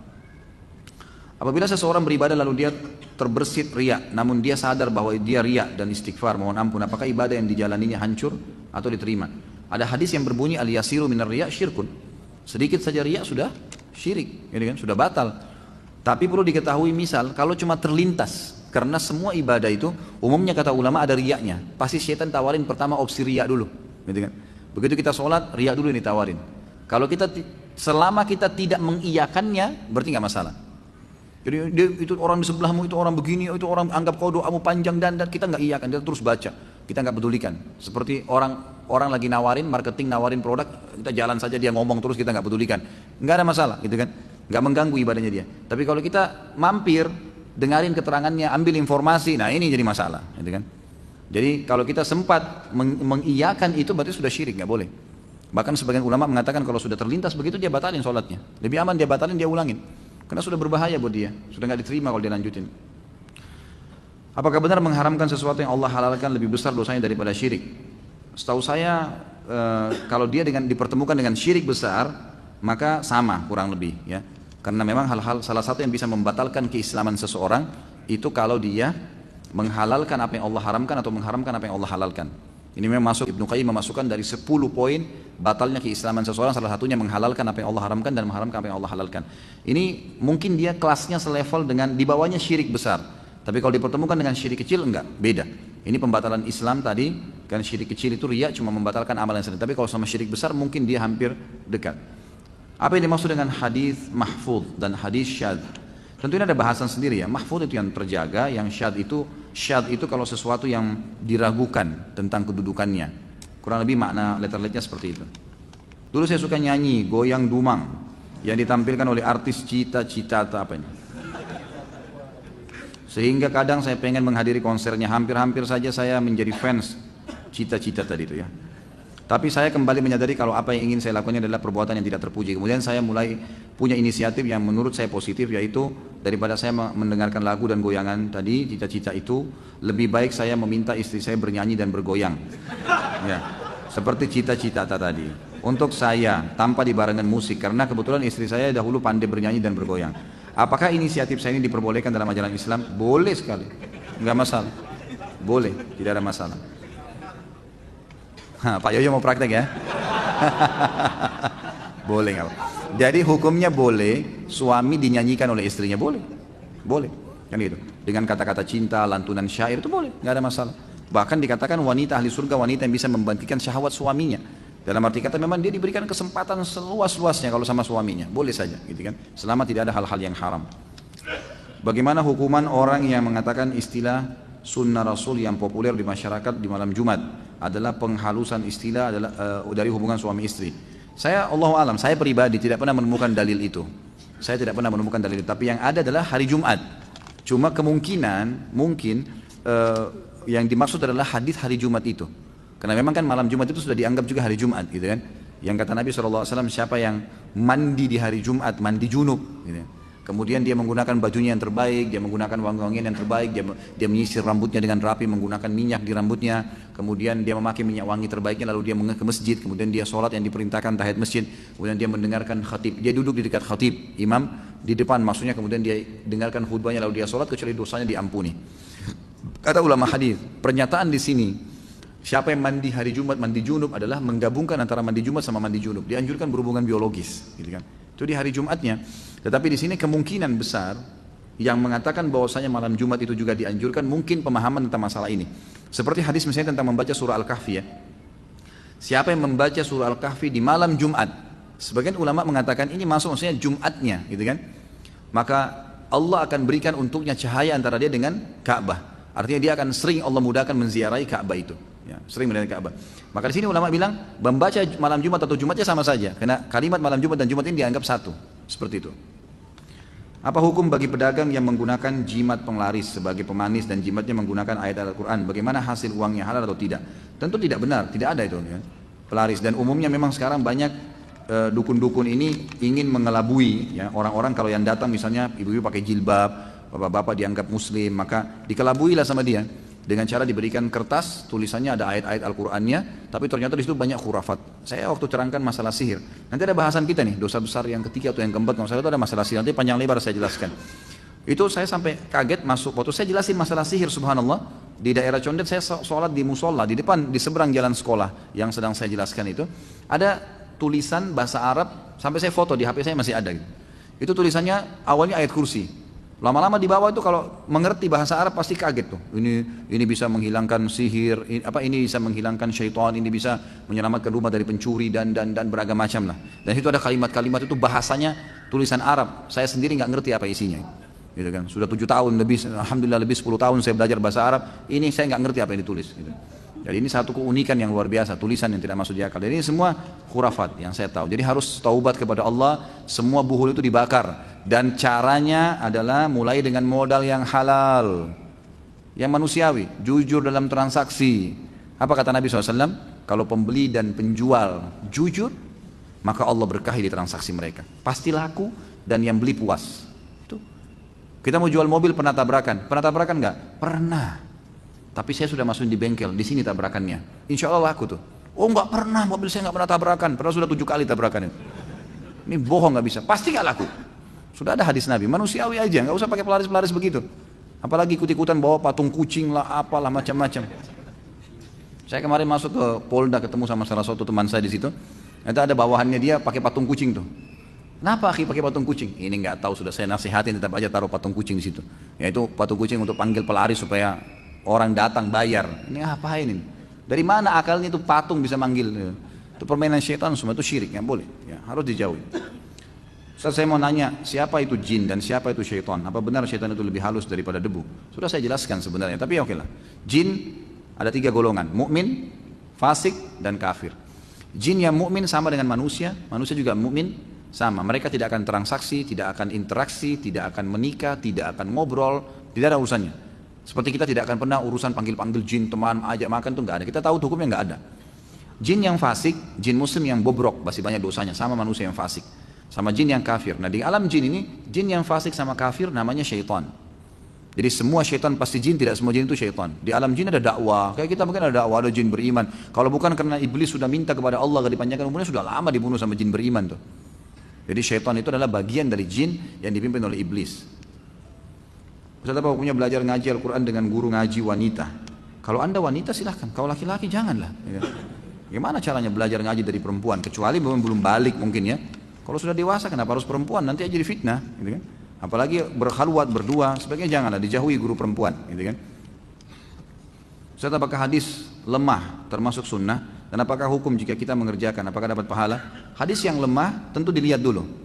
Kalau lemahnya itu bukan karena satu hal yang fatal, dianggap fatal dalam ilmu hadis itu kalau dusta, pendusta, gitu kan? Pembohong nih. Apalagi kalau orang yang ahli maksiat, suka bermaksiat, gitu kan? Ini terus kemudian dia meriwayatkan hadis. Ini semua sudah jelas ditolak ini. Lemah sekaligus ditolak, gitu kan? Tapi kalau lemahnya dengan alasan lain, dalam ilmu hadis ada namanya ikhtalata fi akhir umrihi, orang yang di akhir hidupnya mulai hafalannya bercampur baur. Misal ada orang ahli hadis nih, dia umur 15 tahun mulai hafal hadis sampai umur 40 tahun hadisnya Masya Allah, sampai 50 tahun Masya Allah hadisnya. Begitu umur 51 tahun mulai dia lupa, ada lafaz-lafaz hadis yang mulai terbalik. Hadis-hadis dia yang dia riwayatkan sebelum 50 tahun itu semua dianggap sahih kalau memang dia sahih, gitu kan? Tapi setelah 50 tahun kalau ada yang dibalik-balik sama dia, maka mulai turun tuh hadisnya. Bisa bukan cuma hasan, malah menjadi hadis yang lemah, gitu kan? Karena dia sudah membolak-balikan hadis itu, bisa saja ada yang ditambahkan juga. Ini jadi masalah. Maka ini dianggap lemahnya bukan lemah yang seperti awal tadi, bukan karena pendusta, bukan karena apa-apa. Maka dilihat hadisnya akan dipakai kalau tidak bentrok dengan hadis-hadis yang sahih. Jadi hadis lemah juga ada yang dipakai. Ada yang dipakai selama dia hanya sekedar mendukung saja hadis-hadis yang benar, gitu kan? Misal hadis sahih, hadis hasan, lalu ada hadis yang lemah semakna dengan itu. Maka itu biasanya dimuat oleh para ulama. Tapi kalau dia berdiri sendiri dan dia tidak ada hadis sahih yang menjelaskan seperti apa yang dijelaskan sama dia, atau dia malah bentrok dengan makna hadis sahih dan hasan, maka ditolak. Pak Ustaz, salat berjamaah kan lebih baik daripada salat sendiri, tapi musola tempat saya sering berzikir dan doa bersama sambil mengeraskan suara, padahal itu tidak ada dalam ajaran Nabi dan Rasul. Apabila setelah saya salat berjamaah di musola tersebut saya langsung meninggalkan musola, apakah boleh? Bukankah kita tidak boleh meninggalkan musola sebelum imam yang meninggalkan? Bagaimana cara menyikapinya? Boleh kita tinggalin musola tanpa imam meninggalkannya, boleh saja. Kalau kita punya hajat boleh kita keluar. Tetapi yang perlu diperhatikan adalah kalau zikir habis sholat dengan suara itu tidak melanggar ya. Zikir habis sholat dengan ada suara keluar itu tidak melanggar. Yang ditegur kalau rame-rame, gitu kan, secara bersamaan. Karena Nabi SAW dalam hadis Ibnu Abbas disebutkan, Ibnu Abbas berkata, saya tahu sholat selesai di masjid Nabi kalau ada suara, gitu kan. Saya mendengar suara mereka, sahabat lagi berzikir. Cuma tradisi Nabi SAW kalau beliau lagi zikir baca ayat kursi misalnya, di sana sahabat baca al-ikhlas, di sana baca subhanallah. Jadi tidak dipaksa dengan satu irama. Nah ini yang sesuai dengan sunnah Nabi SAW. Jadi kalau orang berzikir dengan angkat suara, antum untuk apa tinggalin? Biarin orang berzikir, antum juga berzikir, gitu kan? Selesaikan zikir. Ini hukum. Tapi kalau yang tadi dibahas tidak boleh keluar sebelum imam keluar itu tidak benar. Boleh saja tinggalin tempat sebelum imam. Ini tidak ada masalah. Apa hukumnya memakai sorban baik di kepala maupun di pundak? Apakah itu sesuai dengan sunnah? Kalau di kepala ada sunnahnya. Nabi SAW menggunakan sorban di kepalanya. Yang jelas Nabi SAW gemar menutup kepala, gitu kan? Baik kalau pakai kayak kita sejenis kopiah atau sejenis kain yang dililitkan surban itu boleh saja ya dipakai, nggak ada masalah. Kalau diniatkan karena Nabi SAW memakainya maka insya Allah dapat pahala. Ustaz, saya bekerja di satu perusahaan, saya masuk kerja dengan jaminan ijazah, tapi ijazah yang saya gunakan pada saat sekolah menyontek bahkan membayar uang ke guru untuk mendapatkan jawaban. Apa hukumnya Ustaz? Anda berdosa dengan menyonteknya, tapi ijazahnya insya Allah tidak ada masalah. Kecuali kalau memang ijazah itu dasarnya tidak ada, kita nggak pernah ikut sekolah di situ, nggak pernah ikut sekolah lalu kita beli ijazah, nah itu tidak sah. Ijazah itu tidak sah, uangnya juga tidak halal kita dapatkan setelah itu. Tapi kalau dasarnya kita ujian, tapi ada di antara materi yang sempat kita nyontek, mungkin tidak semuanya, sehingga lulus misalnya, kita berdosa dengan itu, tapi ijazahnya tetap tidak ada masalah. Bagaimana pelaksanaan akikah sesuai dengan sunnah? Yang sudah saya ceritakan tadi ya, akikah ini. Bagaimana cara tahnik kepada bayi yang baru lahir? Orang tuanya atau orang yang saleh. Karena beberapa sahabat sering membawa bayi mereka kepada Nabi SAW, lalu Nabi SAW mentahniknya. Tahnik itu mengambil kurma sedikit aja, sedikit sekali. Jadi jangan satu butir kurma ya. Jadi sedikit aja, kemudian kita kunyah sampai halus. Kalau yang saya sering lakukan, saya coba kepada bayi-bayi saya yang baru lahir, maka saya kunyah sampai halus sekali. Kemudian saya ambil sedikit, ditempelin di langit-langitnya. Karena bayi baru lahir itu masih belum bisa apa-apa mereka. Ditempelin sedikit, tentu tangan kita dibersihkan, dicuci supaya steril. Ini masuk ke mulutnya bayi, kesian, maka dibersihkan. Kita pun juga usahakan sudah sikat gigi gitu kan. Jangan mewariskan juga kesian ya, virus-virus ke dia. Jadi kita kunyah dengan kondisi mulut kita bersih, baca bismillah makannya, lalu kemudian halus, ditempelin langit-langitnya. Saya pernah praktekin, memang kalau bayi baru lahir kayaknya ya agak sulit kalau lebih dari setengah butir kurma, itu sudah banyak setengah itu. Itu saja, jangan dipaksain. Nanti setelah itu dia minum susu, nanti kalau sore lagi ada waktu, yang jelas boleh selama beberapa waktu, tidak ada batasan hari untuk tahniknya, boleh berapa hari saja. Ya, bahkan anak-anak saya masih saya sering kasih, walaupun mereka sudah mulai umur 2-3 tahun, saya suruh kasih kurma gitu. Riba termasuk syirik besar, di zaman ini sulit untuk terlepas dari riba. Nggak pernah ada perkataan riba itu syirik, dari mana? Riba lain, riba dosa lain. Jangan salah paham nih. Ini 2 jam lebih saya teriak-teriak sini, kalau nggak ngerti nih sayang benar. Jadi riba itu bukan syirik ya, riba itu dosa sendiri. Riba itu berhubungan dengan masalah transaksi, nanti ada dosanya kita bahas. Lain nih, transaksi uang, barang, nanti akan kita sebutkan. Beli mobil dengan riba, ingin beli rumah dengan kredit dan seterusnya, nanti kita bahas ya di masalah riba, insya Allah saya bahas nanti. Wah, terpaksa tiba yang panjang nih. Sebentar, masih ada. Jangan tambah lagi ya. Dalam hal kulit hewan kurban, masjid kami selama ini memberikan kulit tersebut pada ketua remaja masjid dan kemudian oleh mereka dijual. Apakah hal ini menyalahi larangan Nabi SAW dalam hal menjual kulit hewan kurban? Tentu saja yang ada teguran kalau kulit itu dijadikan sebagai khusus bahan bayaran. Ini yang saya tahu. Tapi kalau diberikan kepada orang tidak ada masalah. Kalau sudah jadi milik dia kemudian dia mau jual, itu urusan dia, gitu kan. Tapi yang di sini tidak boleh, lebih umumnya kayak gitu. Makanya saya sarankan kalau teman-teman nanti jadi panitia masjid, kemudian ada orang yang datang menyembelih, gitu kan? Ya dia dikasih upah, Masalah kulit mau dikasih itu kulit nanti, gitu kan? Nanti apa kalau mau dikasih lagi istilahnya. Atau kalau dasarnya memang dia mau beli kulit itu, yang uangnya nanti dikembalikan untuk kebutuhan. Beli kresek lah, apalah kebutuhan untuk hewan kurban itu juga sendiri, dan tetap mereka mendapatkan upah yang lain seperti penyembelih itu, dan yang bekerja boleh dapat daging kurban, gak ada masalah. Termasuk juga boleh orang kaya dapat daging kurban ya, jadi bukan cuma orang miskin. Kita menyembelih misalnya sapi atau kambing dekat rumah, boleh nggak saya minta 1 kilo? Boleh, malah sunnah itu. Karena Nabi SAW mengatakan setiap habis menyembelih idribuli sahman, berikan saya sebagian dagingnya. Maka Nabi SAW ambil, lalu Nabi SAW nikmatin daging itu. Berarti kita sunnah boleh mengambil sebagian. Baik, kalau saya nyembelih sapi ada 30 kilo, 50 kilo, 100 kilo misalnya dagingnya, lalu saya ambil 10 kilo ke rumah, boleh nggak? Boleh, nggak masalah.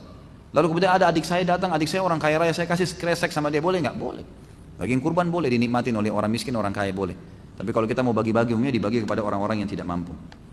Ustaz, bagaimana ya caranya mendakwai istri yang selalu mengelak jika diberitahukan ilmu? Misal contoh sunnah, bab tentang larangan alat musik, memasang foto dan lain-lain.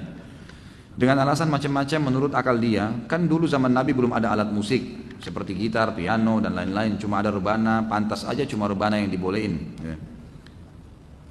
Kenapa dilarang musik kalau tujuannya baik? Misalnya ada musik bernuansa Islami untuk penyampaian dakwah, bisa lebih mengena dengan musik. Kalau rebana buat ngiringin tari striptis berarti rebana haram. Kenapa juga dilarang menggambar foto? Mungkin tergantung tujuannya aja. Kalau buat disembah ya nggak boleh, tapi kan cuma buat dipajang biar rumah termasuk bagus, punya seni.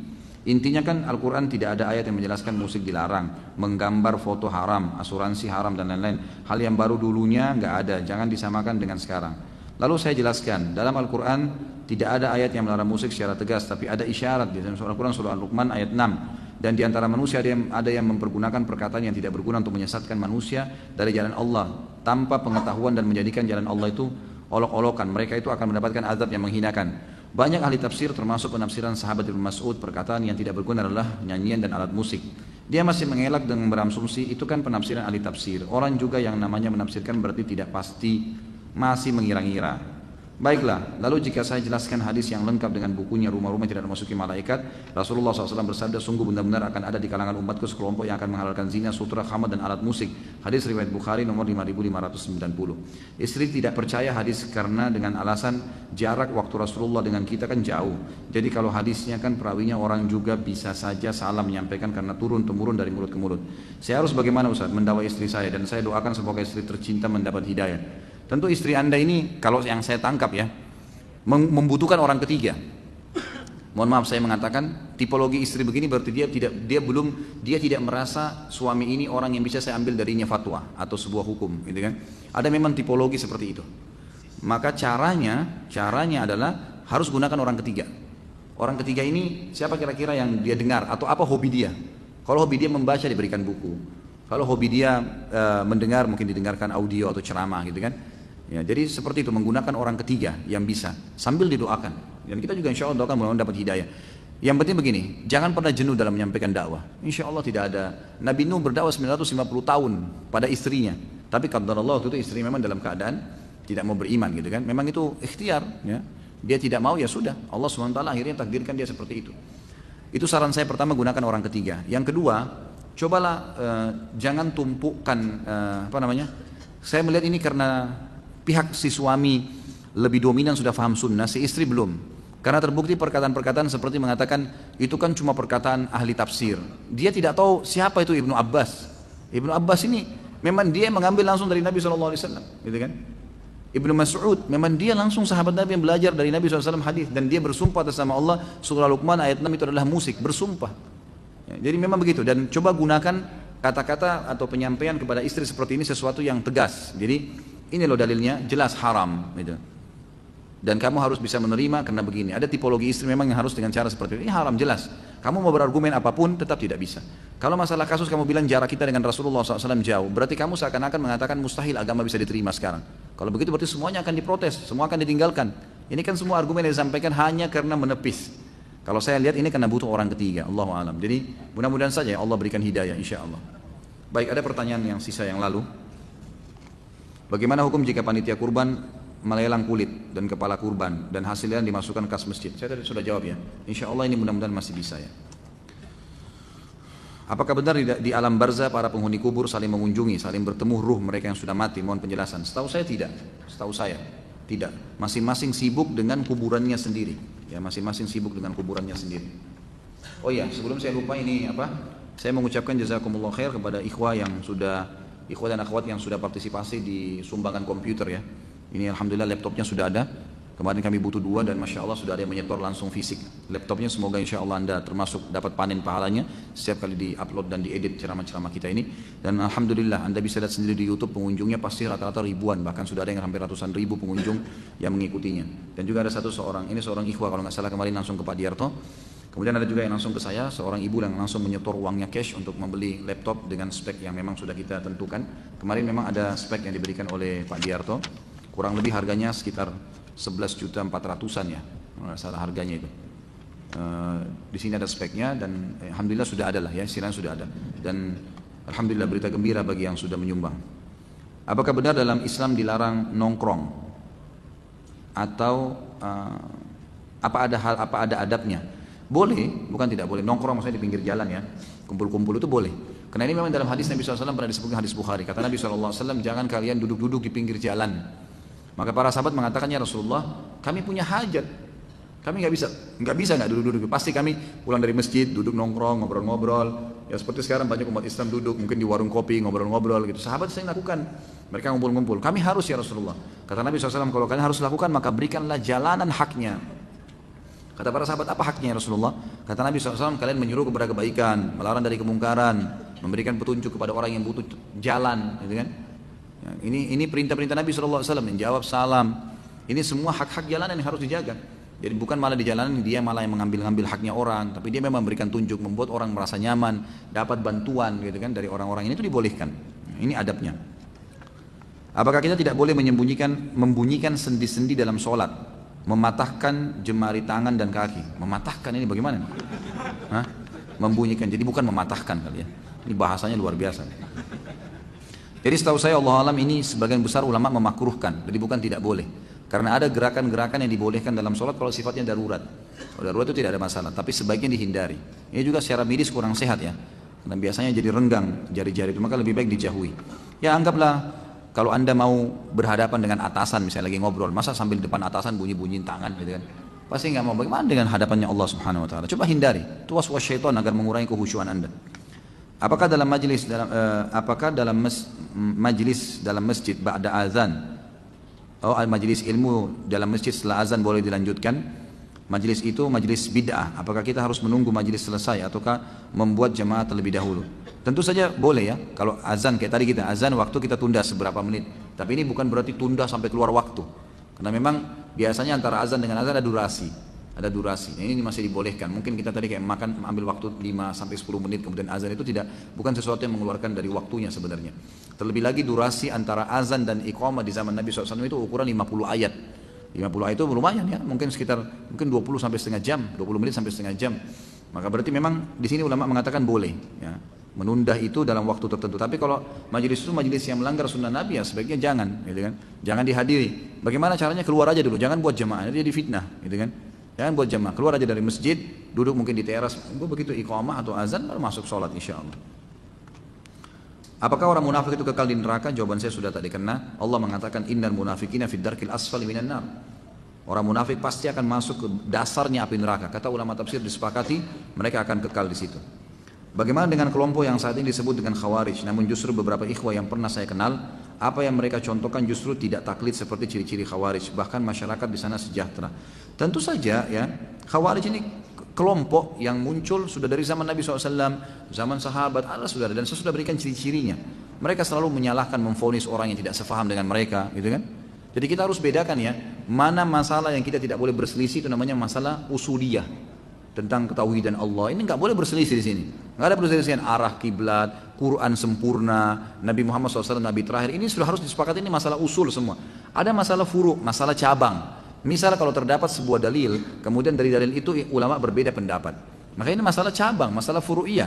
Maka ini tidak boleh kita langsung memvonis kalau orang ini salah gara-gara tidak sepaham dengan saya, gitu kan? Kasus pernah saya sebutkan firman Allah dalam surah An-Maidah ayat 6. Ada firman Allah mengatakan aulamastumun nisa, atau kalian menyentuh wanita. Imam Syafi'i bilang menyentuh syahwat tidak syahwat batal. Jumhur mengatakan tidak, harus menyentuh dengan syahwat.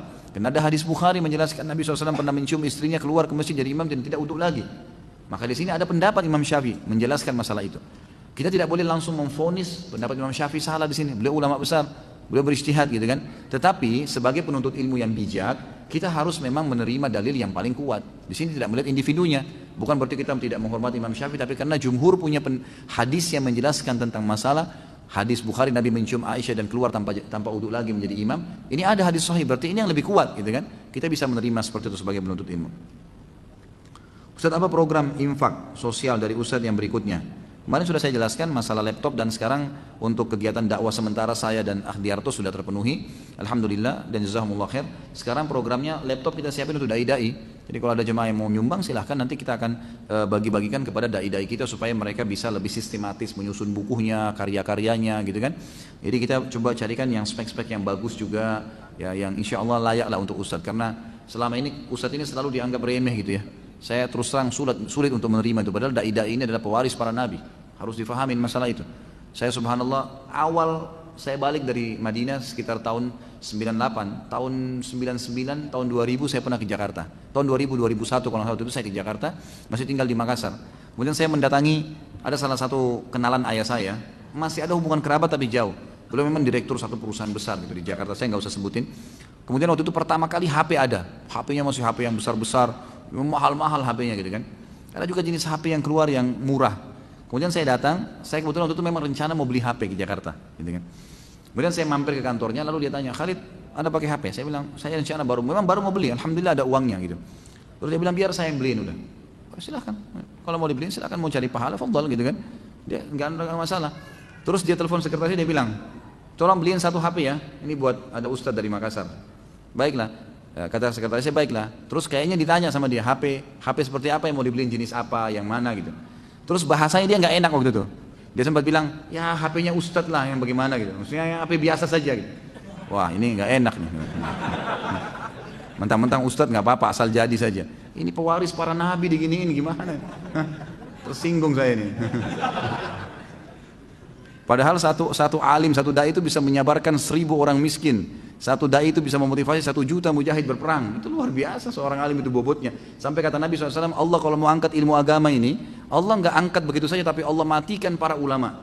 Begitu mati hilang sama ilmunya, habis. Manusia jadi sesat kalau mereka nggak ada. Dari mana mau tahu ini? Kedudukannya luar biasa. Saya bilang udah terima kasih, nggak usah. Alhamdulillah saya bisa beli. Udah saya pergi. Semenjak itu subhanallah saya buat program untuk menunjukkan kalau dai juga mampu, gitu kan? Saya selalu tunjukkan begitu. Selalu coba berusaha kembangkan apa supaya jangan dianggap remeh dai-dai. Maksudnya begitu. Allahu a'lam. Itu program. Jadi kita mau coba ya bagaimana dai-dai ini ditingkatkan level mereka dari sisi ekonomi dan luar biasa. Saya semalam kedatangan beberapa ikhwah yang sempat diskusi sama saya di Ajwad di restoran. Lalu saya berikan saran-saran. Saya bilang program saya sekarang, saya mau bagaimana dai-dai ini betul-betul ada Islamic Center mereka. Semua dai-dai yang kompeten, yang luar biasa kapabilitas ilmunya mereka bagus. Mereka memang dai-dai yang kompeten lah di bidangnya.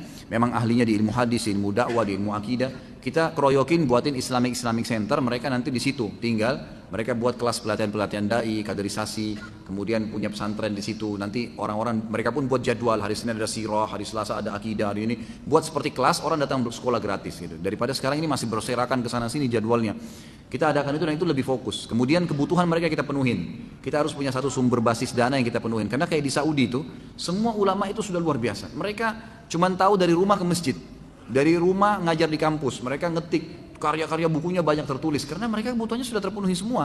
Bahkan rumah-rumahnya dikeroyokin oleh jemaah pengajiannya untuk ada yang bayarin gulanya, ada yang bayar berasnya, ada yang bayar listriknya. Jadi dia sudah nggak pusing. Ini orang-orang cari pahala, dia pun akhirnya bisa lebih fokus gitu. Kalau nggak susah. Kadang-kadang subhanallah kesian ada dai-dai yang saya tahu, mereka dari ceramah habis itu keluar, ada yang sampai ngojek gitu, ngantar orang, ustadz dai yang mestinya dihormati di masyarakat malah susah.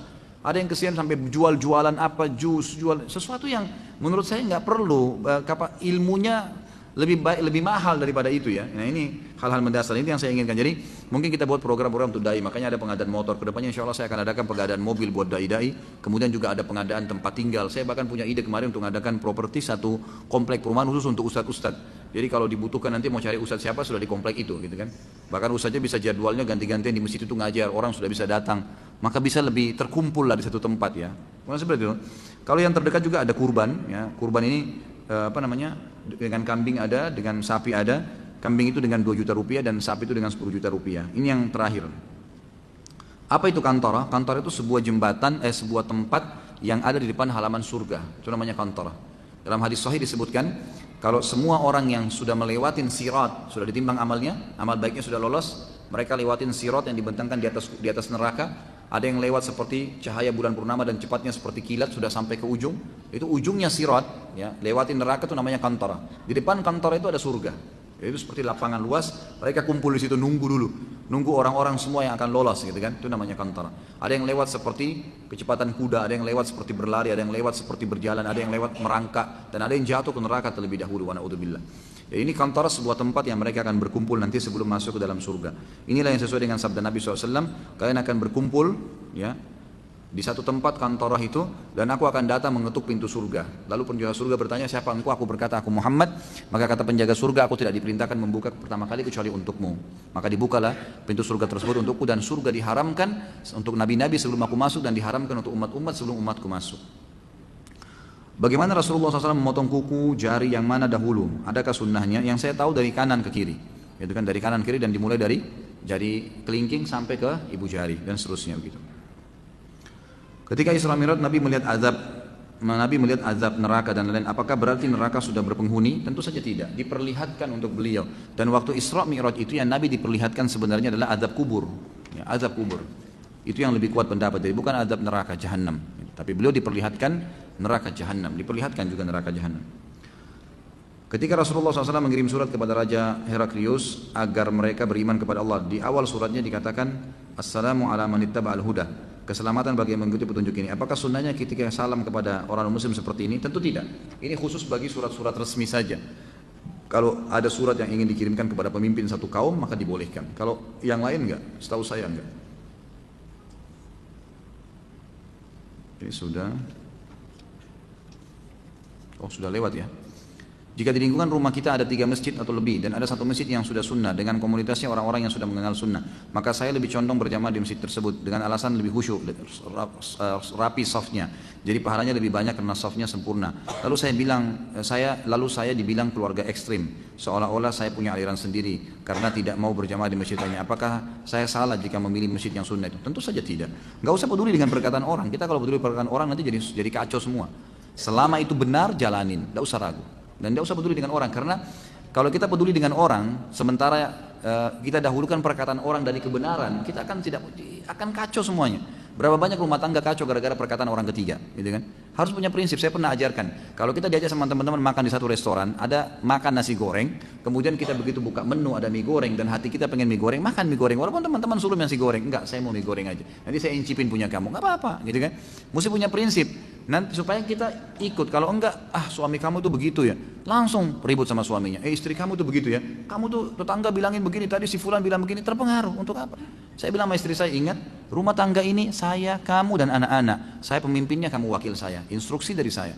Orang lain manapun mau masuk sini menyampaikan satu, harus saya yang ambil keputusan. Jadi nggak boleh sembarangan. Jadi rumah tangga kita punya benteng-benteng. Kalau enggak jadi kacau semua nih. Di masjid yang sudah sunnah, jika ada kajian selepas maghrib, selepas isya, kadang sholat isya ini ditunda sampai kajian selesai dulu. Biasanya sampai 45 menit. Jadi sekitar jam 8 baru sholat. Apakah dibolehkan menunda isya? Ada hadis memang yang membolehkan mentakhirkan isya ya. Tapi saran saya, lebih baik sholat dulu seperti kita ini. Jadi tepat awal waktu kemudian baru dilanjutin. Ketika Idul Adha sebentar lagi, mana yang lebih afdal berkurban sapi atau kambing? Sudah saya jelaskan. Maaf ya, kita selesaikan dulu ini beberapa. Wah, ini poligami nanti dulu. Dan dia sudah tahu kalau saya bilang jangan cari gara-gara. Jadi perkara pertama, afwan Ustaz, sebelumnya pertanyaan bukan cari gara-gara. Ustaz, saya bosan dan bingung. Begini Ustaz, saya tinggal di lingkungan keluarga yang belum sunnah. Andai bisa pergi, saya ingin pergi, namun punya tanggung jawab keluarga. Keluarga didakwahin, diajak sunnah, nggak mau. Istri sudah berkerudung, suruh berjilbab yang syar'i, nggak mau. Suruh baca Al-Quran, anggot-anggotan. Dibangunin sholat malam, malas. Mertua diajak sholat berjamaah, susah. Penghasilan saya masih belum halal. Mau keluar diberatin, suruh jangan keluar. Mau makan apa ntar? Mau minggat, kasihan sama anak. Mohon penjelasannya. Jadi lakukan hal-hal yang paling sederhana, yang paling mudah. Paling mudah. Misal apa saja, tidak usah buru-buru. Jangan semuanya langsung ditumpukin. Jadi misalnya fokus, mau istri pakai jilbab syar'i. Itu dulu difokus. Jangan dulu ke mertua. Itu sudah menjabar kemana-mana. Orang terdekat dulu. Mulai dengan pasangan, nasihatin baik-baik gitu kan. Kalau sama istri ini harus ahli rayu gitu. Rayu dia supaya dia mau gitu kan. Jangan kamu pakai jilbab kalau enggak masuk neraka. Susah gitu kan. Rayu dia, insya Allah dengan masa mesti saya ajarin cara merayu. Tapi jangan saya nggak bisa kalau ada Pak Yoyo nih. Lain, levelnya saya belum sampai ke situ. Tapi harus bisa dirayu, bagaimana caranya dirangkul. Perempuan nggak pakai perasaan, dirayu insya Allah bisa. Kamu kalau pakai jilbab, waduh saya sampai tidak bisa kedipin mata. Insya Allah pakai jilbab langsung tuh di belakang sudah ada suaranya ketawa. Belum lihat saya itu. Baik, jadi seperti itulah. Dirayu insya Allah bisa kan gitu. Ini sudah semua. Terakhir yang satu. Waduh, ini terpaksa poligami ya. Afwan, sebelumnya pertanyaan bukan cari gara-gara lagi Ustaz. Kembali menyinggung masalah poligami. Saya coba diskusi dengan beberapa akhwat. Kebanyakan dari mereka lebih memandang poligami itu tidak setuju hanya dengan perasaan mereka. Walaupun mereka mengakui dalam Islam itu dibolehkan dan tidak berani mengatakan itu tidak boleh karena itu terdapat dalam Al-Quran. Tapi mereka bilang bahwa syarat utama poligami harus adil. Maka jika sang istri tidak ridho, tidak merestui suami poligami, maka tidak boleh suaminya nekat poligami walaupun semua syarat sudah terpenuhi. Jadi seolah-olah boleh tidaknya poligami ada di tangan para istri. Jika tidak ada restu istri maka tidak sah dan tidak diperbolehkan karena istri diperlakukan tidak adil. Apakah benar demikian Ustaz? Tentu saja tidak. Tentu saja tidak. Sama sekali bukan poligami di tangan istri, bukan juga di tangan suami. Tapi ini perintah Allah Subhanahu Wa Taala. Tapi begini, apa sih yang membuat manusia menolak sebuah hukum? Apa yang membuat seorang manusia menolak melakukan satu perbuatan perintah agama? Jawabannya satu, kejahilan. Karena kejahilan. Kejahilan akan mendatangkan ketidakamanan. Kan itu? Kita akan tidak mau datang ke satu tempat karena kita masih jahil dengan tempat itu. Sehingga muncul ketidakamanan. Nanti di sana aman gak ya? Kan gitu. Jadi jawab dengan ilmu. Kalau seorang muslim, saya sudah bilang mau poligami, itu program, harus programin. Kita punya satu perusahaan mau buka cabang perusahaan lain, harus punya planning program, bukanya nanti kapan, apa langkah-langkahnya, itu dilakukan dari sekarang. Target saya poligami 3 tahun, 2 tahun lagi, maka apa yang saya harus lakukan? 1, 2, 3, 4, 5, gulirkan tuh, gitu kan?